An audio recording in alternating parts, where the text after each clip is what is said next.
આજે આપણે મિક્સર કે બ્લેન્ડર વગરના રસ કાઢવાના છીએ. તો આજની મારી રેસીપી તમને ગમે તો લાઇક, શેર ને સબસ્ક્રાઈબ કરવાનું ભૂલશો નહીં.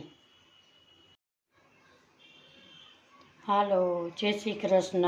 મારા કિચનમાં આપણું હાર્દિક સ્વાગત છે. દોસ્તો, અત્યારે કેરીની ફૂલ સિઝન છે, તો આપણે અહીંયા બ્લેન્ડર, મિક્સર કાંઈ પણ ઇલેક્ટ્રિકનો ઉપયોગ કર્યા વગરનો કેરીનો રસ કાઢીશું. સૌપ્રથમ કેરીને આપણે 1 કલાક પાણીમાં ફરજિયાત પલાળવી જોઈએ. એની માથેનું સીળ ગમે એ કંઈક હોય તો તે નીકળી જાય છે. એટલે 1 કલાક સતત આપણે પાણીમાં પલાળીને રાખીશું. આપણે અહીંયા સરસ 1 કલાક પાણીમાં પલાળેલી કેરી રાખી છે. તો આજનો મારો વિડીયો તમને ગમે તો લાઇક, શેર અને સબસ્ક્રાઈબ કરવાનું ભૂલશો નહીં. સૌપ્રથમ આપણે એક ડીશ લેશું અને કેરીને આવી રીતે કાપી અને આવી રીતે એને ફાડા કરીશું.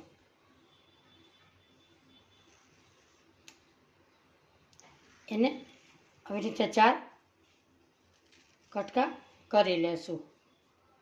સૌપ્રથમ આવી રીતે આપણે એક જાર લેશું. નીચે બાઉલમાં રાખી અને કેરીને આવી રીતે ઘસી લેશું. આમાં તમારે છાલ કાઢવાની કે કાંઈ પણ ઝંઝટ વગર તમે રસ કાઢી શકો છો. આ રસમાં રેસા સતત આવી જ રીતે રહે છે, તો ફાયદાકારક રસ છે. આવી રીતે આપણે આમાં ઘસી લેશું.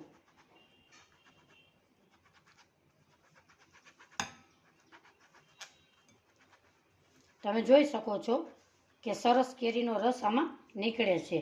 સરસ એકદમ ઘસાઈ ગયેલી છે, આમાં કાંઈ પણ રહેતું નથી. આ રસ ઇઝીલી સરસ રીતે નીકળી જાય છે. આમાં બ્લેન્ડર, મિક્સર કાંઈ પણ જરૂર રહેતી નથી. બ્લેન્ડરમાં તમે રસ ફેરવો તો એના રેસા એમાં પીસાઈ જાય છે. આમાં રેસા સરસ રહે છે. રેસા ડાયજેશન માટે ખૂબ જ ઉપયોગી છે. આવી રીતે આપણે ઘસી લેશું અને કેરીનો રસ એકદમ સહેલાઈથી નીકળી જાય છે.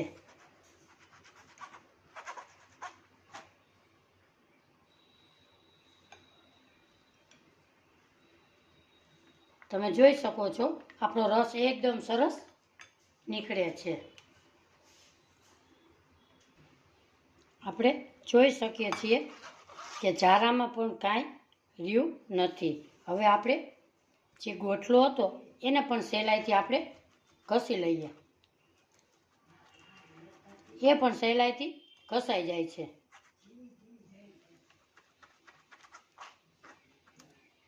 અને રસ સરસ હેલો એકદમ પડે છે.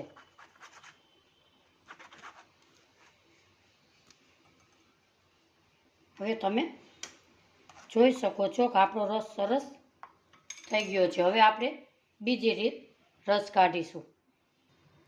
હવે આપણે જોશું ટ્રીક નંબર 2. એ તમે ખમણીની મદદથી તમે રસ સહેલાઈથી કાઢી શકો છો. સૌ પ્રથમ ડીટીયાનો ભાગ આવી રીતે કાઢી લેશું અને 4 આવા કટકા આપણે કરી લેશું.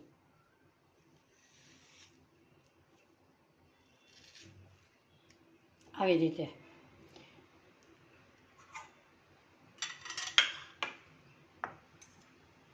હવે ખમણી લેશું અને એને આવી રીતે ખમણી લઈએ.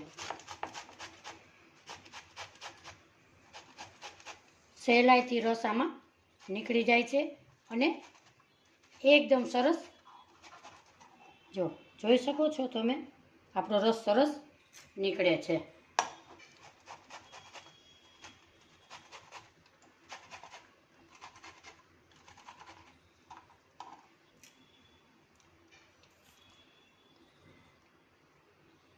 આપણી કેરી સરસ ખમણાઈ ગયું છે. હવે આપણે ગોઠલો નીકળ્યું હતું એને પણ ખમણી લઈએ.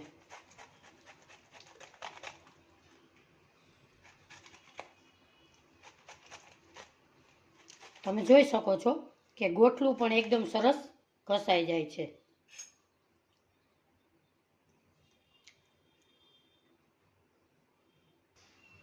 આપણે અહીંયા 3 કેરીનો રસ નીકળી ગયો છે. હવે આપણે એક બાઉલમાં નાખીશું.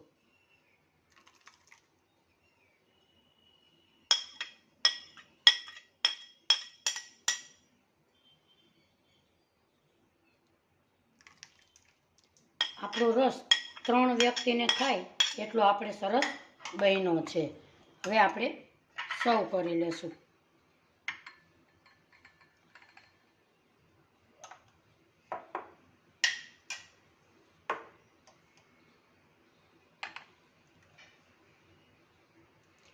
આ રસ રોટલી, પૂરી, પરોઠા એની સાથે ખૂબ જ ખાવાની મજા આવે છે.